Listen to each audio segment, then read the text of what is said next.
say this. Alicent, you ain't learned nothing? You ain't learned nothing from the last episode? And House of Dragon writers, showrunners, directors, all that. I am putting in a special ask of you.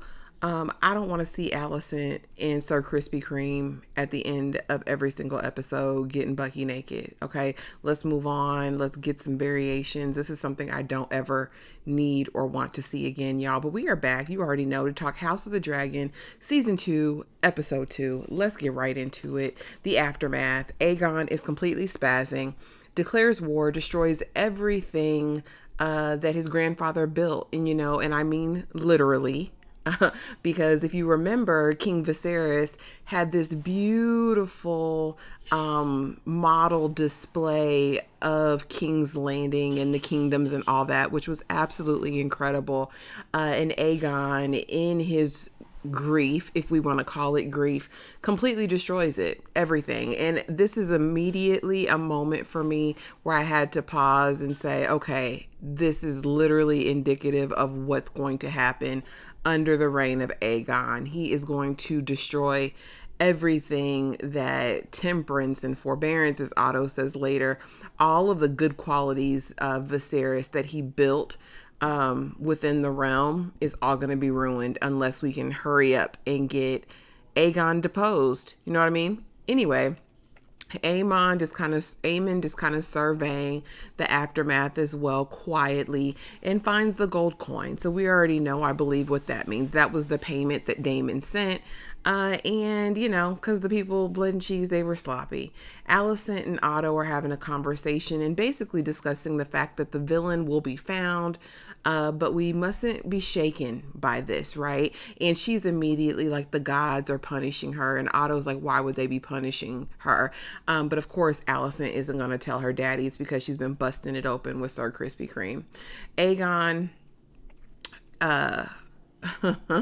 where were you, Sir Criston? Where were you? And Sir Criston, of course, isn't going to say, but immediately we can feel his wheels turning. And I want to say this, Sir Criston, I didn't care for much. I thought he was unhinged season 1, but literally starting to hate him this season. He's a terrible character. I don't like anything about him. I don't like his fake honor. He and Alicent give that same fake piety, and I really just hate it. It's very much lost on me, right? Aegon feels as though Rhaenyra is laughing at him. And I'm thinking, Aegon, everybody's laughing at you, bro. Everybody is laughing at you. Enter Larys, who pops in and is basically like, we found the gold cloak, who is off the chain, and we know he was in on it. Baby, before Larys can even get down in that dungeon good, whatever, blood or cheese, whatever his name is, honey, is giving all of the tea. He didn't even have to pull out the torture devices like he wanted to, because he gave everything up. He said, it's the rat catcher. Go that way. Aegon is worried about being seen as weak. He's saying he won't be viewed as such, and so he wants immediate retaliation. He wants to go to war with Rhaenyra because enough is enough. And Otto, of course, cooler heads prevail. We have the baby's head. Let's reattach the head. Let's do a full processional out in front of everybody. This is going to gain sympathy from the small folk, from the other houses. You know what I mean? We're going to get allegiance. Rhaenyra is a monster. This is exactly the image that we need to portray to solidify your claim to the throne, right? So Otto is going to flip it. And so Alicent approaches Helaena. Helena's like, listen, I don't want to do this. And she's like, well, it's going to make you closer to the small folk. It's going to endear you to the people. Helaena said, I don't need to be close to these people. Listen, I don't want to be around the people. She's like, basically, I just want to stay in this castle with my kids. I'm sick of y'all. And again, I don't know why we're not listening to Helaena. Listen to Helaena. Okay. And I will say this was probably, it couldn't have been worse than them, taking the baby's head, but actually seeing it stitched back on Frankenstein style, in that processional, that was probably even worse for me. That was awful. But again, they're doing the processional, the wheel gets caught, it's traumatic, the small folk come up to Helaena. It's just, let Helaena go somewhere in her rooms and leave her alone. Rhaenyra hears the news and she's like, well, I didn't have anything to do with it. And of course, her small council is like, you sure about that? You sure about that? Rhaenys is looking at Daemon like, Daemon, I know you did it. And finally, Rhaenyra gets it in her mind. And I'm thinking the whole time, Rhaenyra, you know your uncle. You know your uncle husband, and you know that this is something he would do. And so she pulls him to the side. They have a conversation, and she's basically like, you weakened my claim. I can't trust you. And at the end of the day, we know that Daemon is going to do his own will. He feels as though the crown was supposed to be his before anybody else. And at the end of the day, while he'll be loyal and support Rhaenyra to a certain point, he will never submit to her authority as queen. He just won't. He even says it. He's like, you know, your dad was weak. King Viserys was weak. I was the stronger brother. I was the better one. I was the people leader. I should have been the one in charge. And that is his same thing. He thinks he would do it better. You know what I'm saying? And so she finally flat out asked him, will you accept me as your queen and ruler, honey? Next thing we know, Daemon's out of there. And it's like, is he coming back? I don't know, baby. He might come back in a week or he might not ever come back. And so as he's walking out, we cross paths with Baela, which we saw that he had a good relationship with Baela while his wife was alive, honey. But in this, she's like, Father, he doesn't even acknowledge her existence. And I thought that was pretty sick and twisted. I mean, Daemon, you not that mad that you can't acknowledge your child. And so Rhaenyra calls on Baela. Baela goes in and she's like, Baela, I need you, sis. I need you to get Moon Dancer. You're her dragon, right? And I need you to go and scout King's Landing. And so I was like, okay, putting Baela to work. I really like Baela. And of course, I'm excited about the dragons. In the preview for episode 3, I think we're going to get more of the action. But I would love to see Baela on Moon Dancer. Daemon is now going on his own path. Aegon and Helaena have this interesting moment where they lock eyes just in passing. And while he is... just angry, right? And I don't even know if it's about the baby, it being his son, as much as he feels like it was an assault on his power and authority, you know what I mean? And that being his heir. I think it was about more the baby being his heir than being his child. And Helaena, honey, she's a mourning mother. So Sir Krispy Kreme, honey, he and Alicent now need to have a conversation about absolution. He says, you know, I don't deserve it. It's my fault. And of course, she thinks that because she was getting Bucky naked, that's why this happened. The gods are punishing her. And they should be punishing you, Alicent. They should be. Mm-hmm. And you too, Sir Krispy Kreme. So now Sir Krispy Kreme corners Sir Eric. We know, one of the twins. And the white cloak is dirty. And he's like, it needs to stay clean. And I'm like, brother, you need to stay clean. It was so hypocritical to me for Sir Krispy Kreme to be talking to him. But anyway, he has this great plan in his mind that he's going to send Sir Eric, because his twin is pledged fealty to Rhaenyra, to go infiltrate the household at Dragonstone and unalive Rhaenyra. And reluctantly, he goes along with it, but not before Sir Criston blames him for what happened to the little boy. And I'm like... He was with the king. He was with Aegon doing his job. You was the one laid up under Alicent like an idiot. But anyway, moving right along. And again, Sir Crispy, hate him. He's a psychopath at this point. Baela and Jaehaerys, we see them and they're kind of talking. She's out there doing target practice, honey, and they kind of share a moment about her uncle Laenor, who we know raised Jaehaerys like it was his son. It was because it was supposed to be his son.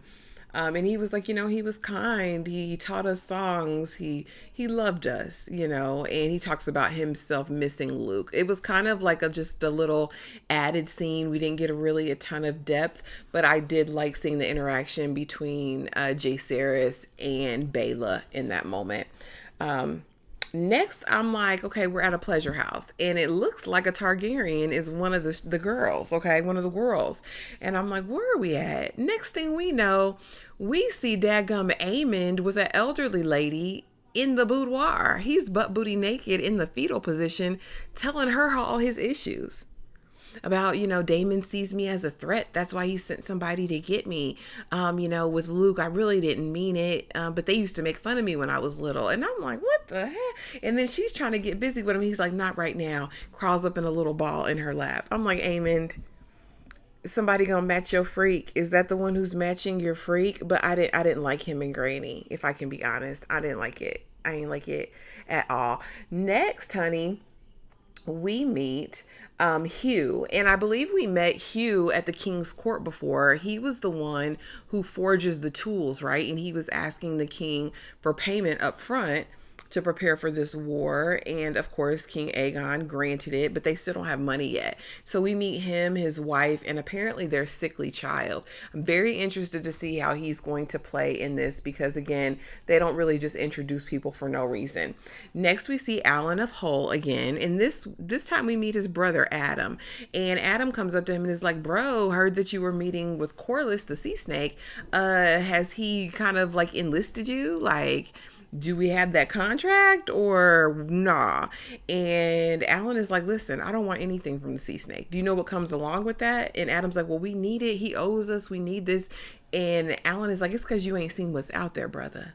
So I'm excited to see what this connection is going to be between Alan, Adam, and the sea snake. Again, I've heard that they're going to be integral to the story, and I'm super excited about that. And y'all, don't forget, tomorrow night, Monday night, we will have I have a special panel lined up to talk about episode 2. So just keep that in mind. All right. So next we see the sea snake and Rhaenys, and basically they're talking about Damon, and it's that same old song, right? He's looking at it like, okay, Rhaenyra is cool, but with Damon by her side, that works for me, right? Because he's a man. And Rhaenys is like, she's the queen. You're looking at Damon like he's somebody special, but, she's the queen. And he's like, do you think he'd be disloyal? And she's like, it's not a matter of that. It's a matter about him being able to submit to her. And that's something Damon will never do. Again, a reiteration of what we already know. Next, Rhaenyra has a special guest, Mysaria, aka the White Worm. And she comes in and is like, are you going to honor your husband's promise to let me go? I gave him the 2 names. And Rhaenyra is like, you don't want to help cause all this foolishness. 2 minutes in, she realizes who this is. You were supposed to marry him. Weren't you supposed to be pregnant? And she said, nobody liked his game. Nobody liked his jokes. And he did what he did before, which was leave me broken promises. Okay.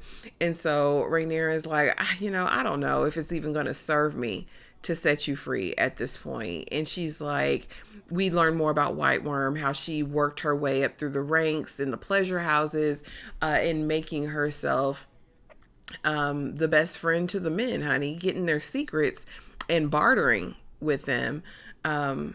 And we find out what happened, of course, with Otto. We know he set her world ablaze, honey, after she gave Aegon and requested that he would get the kids out of the pleasure houses and all that in the city.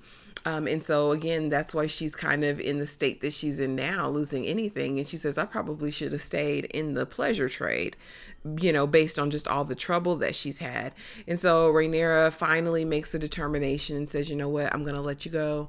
I may live to regret it, but go on, sis. Go on, sis.